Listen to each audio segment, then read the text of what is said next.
मेरे प्यारे विद्यार्थियों, आप सभी को नमस्कार। मैं दिलीप शर्मा स्वागत करता हूं आप सभी का ग्लोबल कृषि कोचिंग इंस्टीट्यूट के इस यूट्यूब चैनल पर। फिर से एक बार बोलूंगा, पीएटी का एग्जाम बहुत नजदीक है, तो एक क्वेश्चन सीरीज लेकर आया हूं पार्ट 3 एनिमल हस्बेंड्री पे, पोल्ट्री फार्मिंग, मुर्गी पालन से रिलेटेड प्री एग्रीकल्चर टेस्ट में जिस पैटर्न से क्वेश्चन पूछा गया है उसी पैटर्न पर एमसीक्यू सीरीज है, तो ध्यान से सुनिएगा। और ये वीडियो हमारा यदि आपको अच्छा लगे तो इसे ज्यादा से ज्यादा क्या करेंगे, शेयर करेंगे, ठीक है। इसी पैटर्न में प्री एग्रीकल्चर टेस्ट के एग्जाम में क्वेश्चन पूछा जाएगा। तो चलिए स्टार्ट करते हैं without time waste. Poultry farming का फर्स्ट क्वेश्चन पैटर्न कह सकते हैं कि इसी पैटर्न में प्री एग्रीकल्चर टेस्ट में एग्जाम पूछा जाएगा। क्लियर।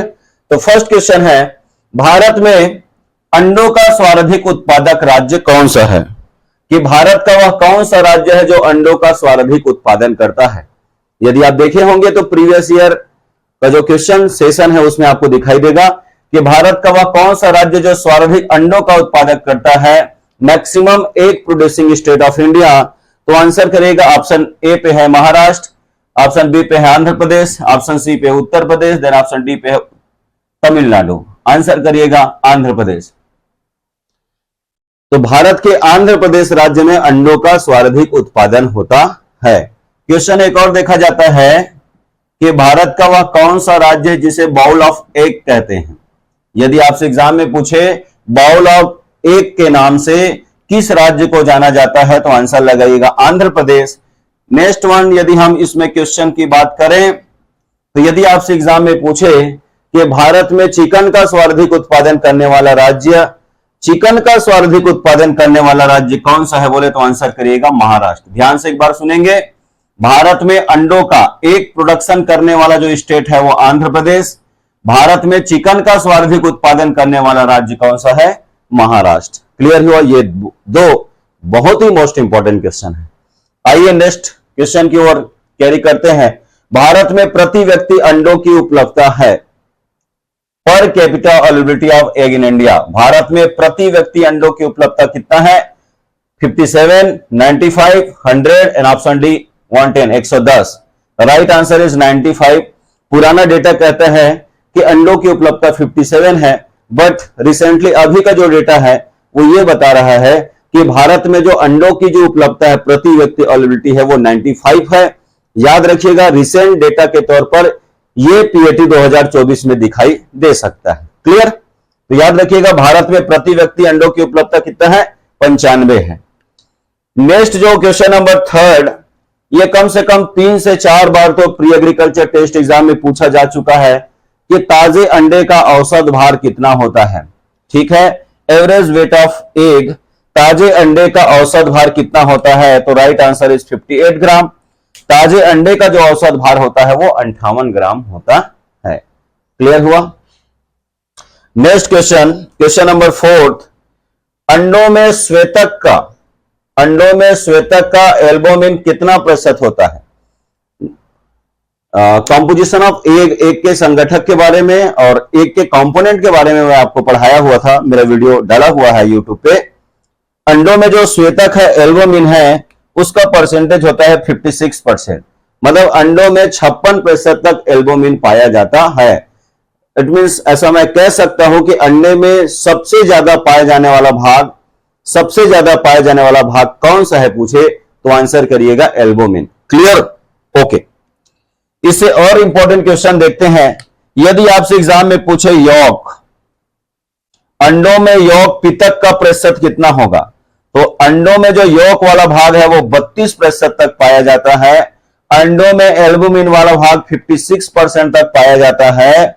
अंडों में जो सेल वाला भाग है, कवच वाला भाग, अंडों में सेल वाला भाग 11% तक पाया जाता है, और ये सेल कैल्शियम कार्बोनेट से मिलकर बना होता है। ठीक है। और अंडों का जो अंतिम भाग है जिसे हम सेल मेम्ब्रेन कहते हैं, क्या कहते हैं? Cell membrane. कोशिका झिल्ली की बात करेंगे तो कोशिका झिल्ली वाला भाग कितना होता है? 1%। देखिए, एक क्वेश्चन से 4 क्वेश्चन तैयार किया जा रहा है। क्लियर हो रहा है? अंडों में एल्बुमिन का परसेंट क्या होगा? 56%। अंडों में यॉक वाला भाग कितना होता है? 32%। अंडों में सेल का परसेंटेज कितना होगा? 11%। अंडों में सेल मेम्ब्रेन का परसेंटेज कितना होगा? 1%। क्लियर? दो क्वेश्चन और दिखाई देता है। अंडे का जो अंदर वाला जो भाग है, योक वाला भाग, वो पीला होता है। तो येलो कलर ऑफ योक, अंडे के योक वाला भाग का पीलापन किसके कारण से होता है? तो आंसर करिएगा ज़ैंथोफिल। किसके कारण होता है? ज़ैंथोफिल के कारण होता है। और नेक्स्ट क्वेश्चन और दिखाई दे सकता है, ध्यान से आप सुनिए कि अंडों का जो वसा है, फेट, अंडों में जो वसा फेट का प्रतिशत कहां पे पाया जाता है? तो यॉक पे। ठीक है, क्लियर? देन अंडे में जो प्रोटीन है, अंडे में जो प्रोटीन की प्रतिशत मात्रा है वो कहां पे पाया जाता है? तो आंसर करिएगा एल्बुमिन में पाया जाता है। क्लियर? चलिए नेक्स्ट क्वेश्चन की ओर आगे बढ़ते हैं। अंडे का जैविक मान होता है, what is the biological value of egg? अंडे का जैविक मान होता है, ऑप्शन ए पे है 70%, ऑप्शन बी पे है 85%, ऑप्शन सी पे है 97% और ऑप्शन डी पे है 100%। इस क्वेश्चन का आंसर होगा 97%। अंडे का जो बायोलॉजिकल वैल्यू है, जैविक मान, वो 97% होता है। आइए देखते हैं इससे और किस तरीके से क्वेश्चन पूछा जा सकता है। यदि आपसे एग्जाम में पूछे कि मांस का जैविक मान क्या होता है, मीट का बायोलॉजिकल वैल्यू क्या होता है, तो आंसर लगाइएगा 70%। देन दूध का बायोलॉजिकल वैल्यू, मिल्क का बायोलॉजिकल वैल्यू, दूध का जैविक मान कितना होता है? तो 85%। क्लियर हुआ?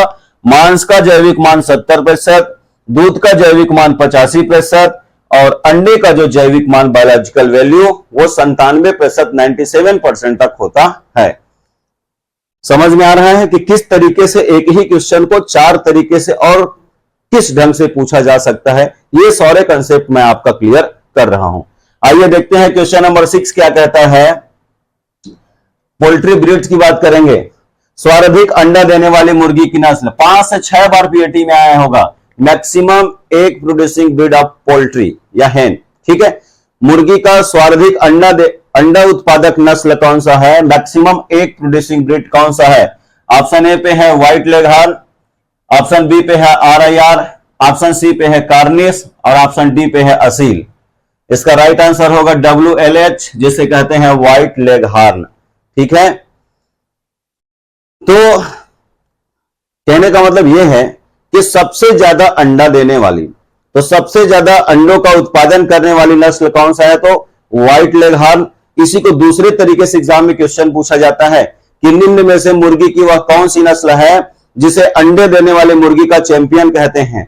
तो अंडे देने वाले मुर्गी का चैंपियन किसे कहते हैं? तब भी आंसर लगाइएगा व्हाइट लेगहॉर्न। और एक और क्वेश्चन है, व्हाइट लेगहॉर्न मुर्गे का उत्पत्ति स्थान कहां है? तो आंसर लगाइएगा इटली।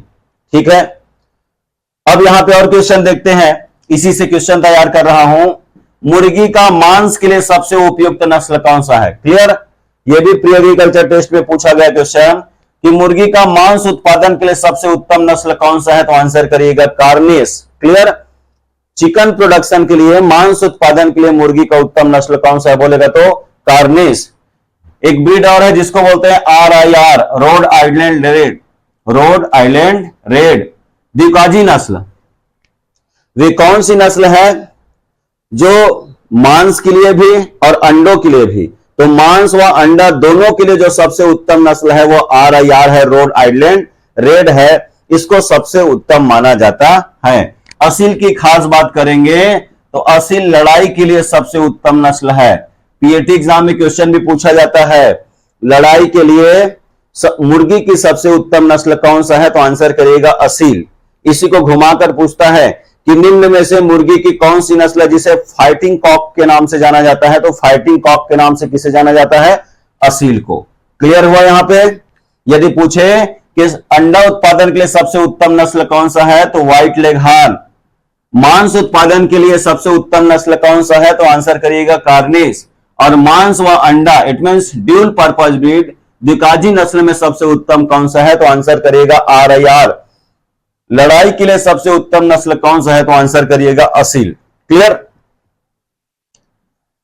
क्वेश्चन नंबर 7 ये कहता है कि निम्न में से अमेरिकन क्लास की नस्ल कौन सा है? Which of the following is American class breed? अलग अलग क्लास होते हैं, American class, Indian class, English class, Asiatic class, Mediterranean class. 110% इस तरीके से प्री एग्रीकल्चर टेस्ट के एग्जाम में क्वेश्चन पूछा जाएगा। तो चलिए देखते हैं अमेरिकन क्लास की नस्ल कौन सा है? ठीक है, अमेरिकन क्लास में कौन सी मुर्गी की नस्ल आता है? ऑप्शन ए पे है पीएमआर, ऑप्शन बी पे है कार्निस, ऑप्शन सी पे है WLH white leghorn, then option D पे है कोचिन।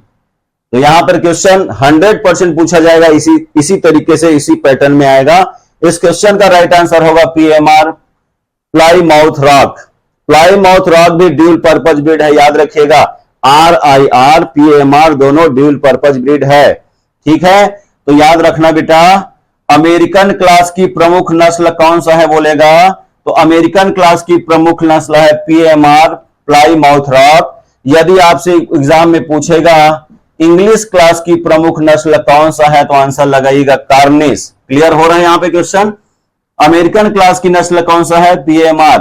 इंग्लिश क्लास की नस्ल कौन सा है? कार्निस। और इसको बोलते हैं मेडिटेरियन। भूमध्य सागरी नस्ल क्लास की नस्ल कौन सा है? WLH, जिसको बोलते हैं व्हाइट लेग हॉर्न। कोचिन की बात करेंगे तो कोचिन एक एशियाटिक नस्ल है। कौन सी नस्ल है? एशियाटिक। क्लियर हुआ बेटा? 1 से 4 क्वेश्चन तैयार हो रहा है। अमेरिकन क्लास की नस्ल कौन सा है? PMR। इंग्लिश क्लास की नस्ल कौन सा है? कार्निस। मेडिटेरियन क्लास की नस्ल कौन सा है? WLH white leg horn. Asiatic नस्लों में आता है कौन? कोचिन। क्लियर हुआ? ये क्लास से रिलेटेड इंपॉर्टेंट क्वेश्चन जो प्री एग्रीकल्चर टेस्ट में देखा जाए। प्रीवियस ईयर पूछा गया क्वेश्चन, मटर के दाने के समान कलगी। कलगी जानते हैं, कॉम्ब कहते हैं जिसको। मुर्गी या मुर्गे के सिर के ऊपर देखिएगा एक गुलाब की पंखुड़ी की तरह दिखाई देता है, दूसरा मटर के दाने के समान। ठीक है, तो क्वेश्चन कह रहा है पी कॉम्ब, मटर के दाने के समान कलगी किसमें होता है? ब्रह्मा, कोचिन, असील, उपरोक्त सभी। राइट आंसर उपरोक्त सभी। ये क्वेश्चन इसलिए लेकर आया, आपको पता होना चाहिए ये तीनों नस्लों में मटर के दाने के समान कलगी पाया जाता है। तो एग्जाम में पूछे पी कॉम्ब किस नस्ल में पाया जाता है, तो आंसर करिएगा ब्रह्मा, कोचिन और असील। शॉर्ट ट्रिक याद कर सकते हैं, ब्रह्मा, कोचिन और असील। BCA ट्रिक क्या कहता है? BCA, ब्रह्मा, कोचिन और असील में मटर के दाने के समान कलगी पाया जाता है। ठीक है, ओके। एंड नेक्स्ट वन, अंडों में प्रोटीन की प्रतिशत मात्रा होती है। Protein contain in egg. अंडों में प्रोटीन की प्रतिशत मात्रा होती है क्या? ऑप्शन ए पे है 10.5%, ऑप्शन बी पे 12.3 से 13.3%, ऑप्शन सी पे है 15.3 से 16.3%, ऑप्शन डी पे है नॉन ऑफ द अबव, इनमें से कोई नहीं। Right answer is B. कहने का मतलब अंडों में 13.3% प्रोटीन पाया जाता है। यदि आपसे एग्जाम में पूछे अंडों में वसा की प्रतिशत मात्रा कितनी होती है, तो अंडों में वसा की प्रतिशत मात्रा होती है 10.5 से 11.5%। याद रखना, अंडों में जो वसा है 10.5 से 11.5, अंडों में जो प्रोटीन की मात्रा है 12.5 से 13.3% तक पाया जाता है। एक और क्वेश्चन बहुत ही पॉपुलर है, अंडों में नमी की मात्रा कितनी होती है? याद रखना, अंडों में नमी की मात्रा 73 से 74% तक होती है, 73 to 74% तक होती है। क्लियर हुआ? ओके। तो नेक्स्ट वन क्वेश्चन नंबर 10 ये कहता है कि देसी मुर्गी का औसत अंडा उत्पादन कितना होता है? एवरेज एग प्रोडक्शन ऑफ देसी पोल्ट्री। ठीक है, देसी मुर्गी का औसत अंडा उत्पादन कितना होता है? Option A 60, option B 100, option C 200, option D 280। ठीक है, राइट आंसर इज 60। ऐसा कहा जाता है कि देसी मुर्गी का जो औसत अंडा उत्पादन है वो 60 से 80 है। ठीक है, बट प्री एग्रीकल्चर टेस्ट में एग्जाम में क्वेश्चन आ चुका है और आंसर लिया गया किसको? 60। तो देसी मुर्गी का औसत अंडा उत्पादन होता है 60 से 80 अकॉर्डिंग टू ऑप्शन 60। यदि आपसे पूछे विदेशी या संकर नस्लों की बात करेंगे तो आंसर करिएगा विदेशी नस्लों में या संकर नस्लों में अंडा उत्पादन कितना होगा, तो आंसर लगाइएगा 280 से 310 होता है, बट 280। तो याद रखिएगा देसी मुर्गी का औसत अंडा उत्पादन होता है 60 अंडा और विदेशी मुर्गी का होता है 280। Clear? Next one question very most important, triple star. मुर्गी आवास का निर्माण, पोल्ट्री शेड, पोल्ट्री हाउस, मुर्गी आवास का निर्माण किस दिशा में करना चाहिए? ठीक है, मतलब most suitable direction for poultry housing. Poultry housing के लिए उपयुक्त डायरेक्शन या दिशा क्या होगा? ऑप्शन ए पे है पूर्व से पश्चिम, ऑप्शन बी पे है उत्तर से दक्षिण, ऑप्शन सी पे है उत्तर से पूर्व, ऑप्शन डी पे है दक्षिण से पूर्व। तो याद रखिएगा उत्तर से दक्षिण। उत्तर से दक्षिण दिशा को सबसे उपयुक्त माना जाता है। अच्छा, हाउसिंग से related previous year pre agriculture test में क्वेश्चन पूछा गया है कि पोल्ट्री आवास में दो आवास की बीच की दूरी, ठीक है, पोल्ट्री हाउसिंग में दो आवास की बीच की दूरी कितना रखना चाहिए। वैसे तो रखा जाता है 18 मीटर, लेकिन प्रीवियस ईयर पे आंसर लिया है 15 मीटर, ठीक है। तो दो मुर्गी आवास के बीच की दूरी 18 मीटर रखना चाहिए, ठीक है। According to option 15 metre answer लिया है। नेक्स्ट वन, मुर्गी पालन की सर्वोत्तम पद्धति कौन सा है। Best method of poultry farming, ठीक है। मुर्गी पालन की या मुर्गी आवास की सर्वोत्तम पद्धति कौन सा है, तो आंसर करिएगा डीप लिटर, ठीक है। मुर्गी पालन की सबसे सर्वोत्तम पद्धति कौन सा है, डीप लिटर पद्धति को सबसे सर्वोत्तम माना जाता है, ठीक है।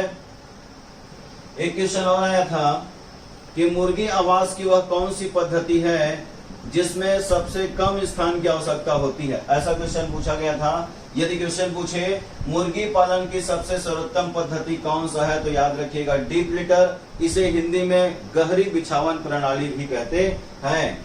मुर्गी पालन की वह कौन सी पद्धति है जिसमें कम स्थान की आवश्यकता होती है, तो सबसे कम स्थान की आवश्यकता होती है केज पद्धति, जिसको हम पिंजड़ा पद्धति भी कहते हैं। केज पद्धति में एक और क्वेश्चन पूछा जाता है, अंडा उत्पादन देने वाले एक प्रोडक्शन ब्रीड, ठीक है, अंडा उत्पादन देने वाले मुर्गियों को पालन की कौन सी पद्धति है, तो आंसर लगेगा केज पद्धति। पिंजरा पद्धति में क्यों रखते हैं, ताकि अच्छे से देखभाल हो सके, क्योंकि फ्री रेंज पे रखेंगे, डीप लिटर पे रखेंगे तो अंडों का क्या हो जाएगा, नुकसान हो जाएगा। इसीलिए लेयर के लिए सबसे उपयुक्त पद्धति कौन सा है, केज पद्धति है, इसको याद रखिएगा। नेक्स्ट वन जो क्वेश्चन है, हेचरी में मुर्गी अंडा चूजों में कितने दिन में परिवर्तित हो जाता है। इसका कहने का मतलब ये है कि अंडा से चूजा कितने दिन बाद बाहर आ जाता है, ठीक है। कोई भी मुर्गी का अंडा है, उसे चूजा कितने दिन में बाहर आ जाता है, तो ऑप्शन ए पे है 7 दिन, ऑप्शन बी पे है 15 दिन, ऑप्शन सी पे है 18 दिन। राइट आंसर 21 दिन। याद रखिएगा, हेचिंग जो होता है, हेचिंग जो ड्यूरेशन होता है, अंडों से चूजा कितने दिन में बाहर आता है, तो आंसर करिएगा 21 दिन।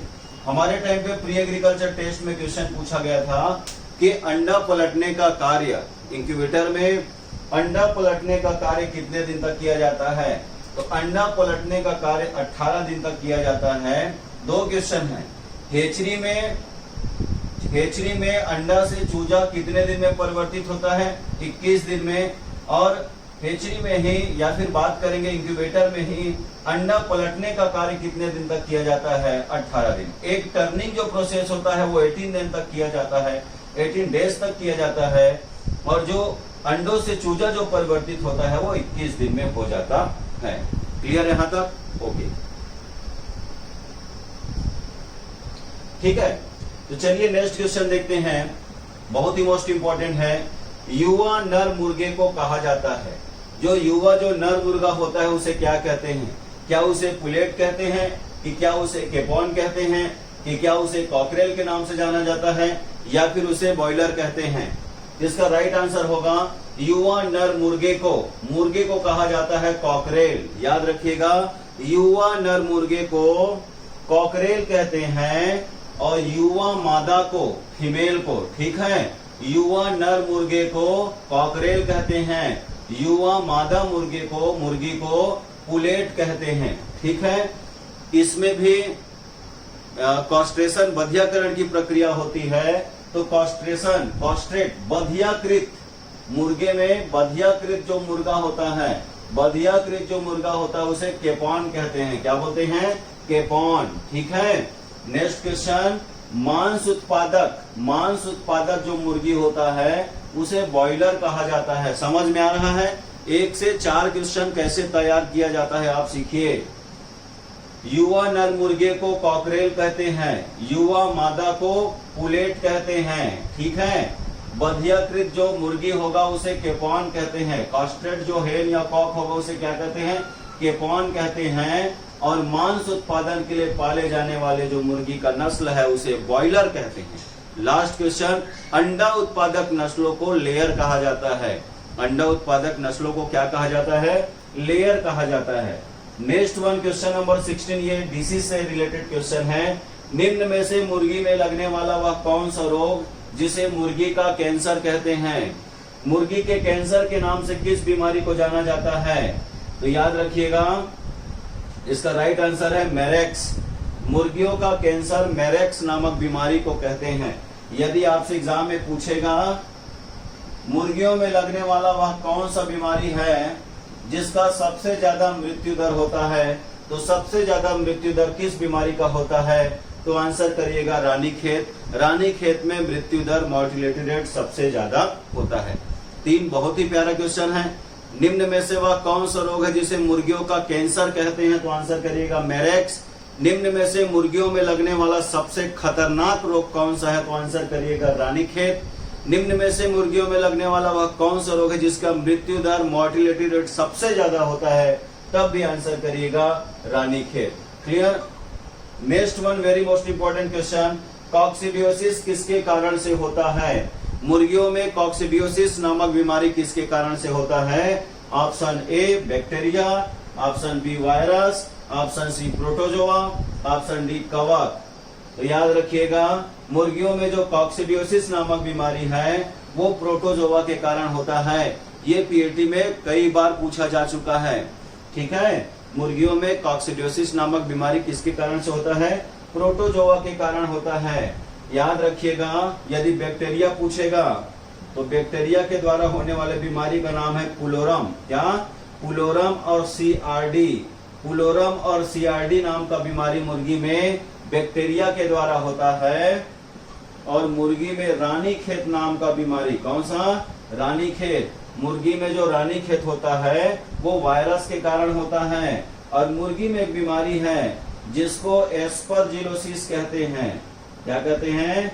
एस्परजिलोसिस। ध्यान से सुनिएगा प्यारे बच्चों, मुर्गी में पुलोरम और सीआरडी नाम का बीमारी ये बैक्टीरिया के कारण होता है। मुर्गियों में कॉक्सिडियोसिस नाम का बीमारी प्रोटोजोआ के कारण होता है। मुर्गी में रानीखेत नाम का बीमारी ये वायरस के द्वारा होता है। मुर्गियों में एस्परजिलोसिस नाम का बीमारी ये कवक फंगस के द्वारा होता है।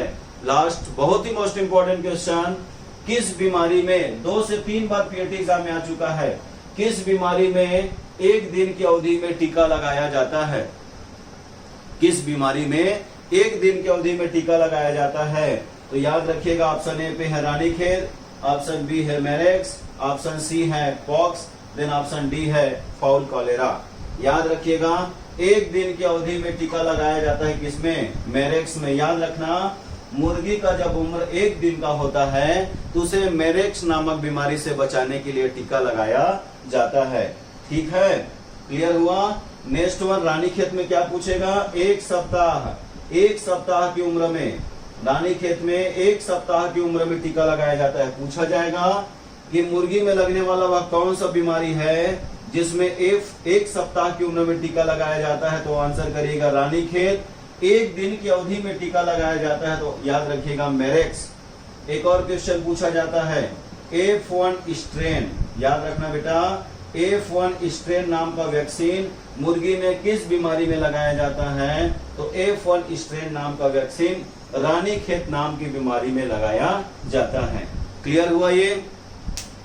अच्छा, ये डिसीज से रिलेटेड बहुत ही मोस्ट इंपॉर्टेंट क्वेश्चन, ये 3 से 4 क्वेश्चन, और यहां से कंटिन्यूअस एग्जाम में क्वेश्चन पूछा जाता है।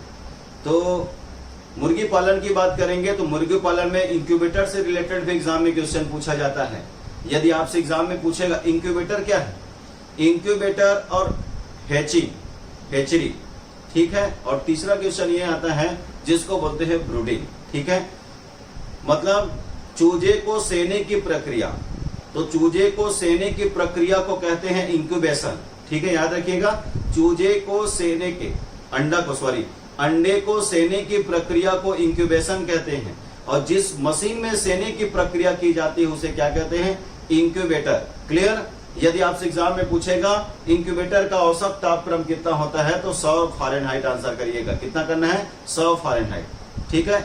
अंडों से चूजे का बाहर निकलना, अंडों से चूजे का बाहर निकलना हैचिंग कहलाता है।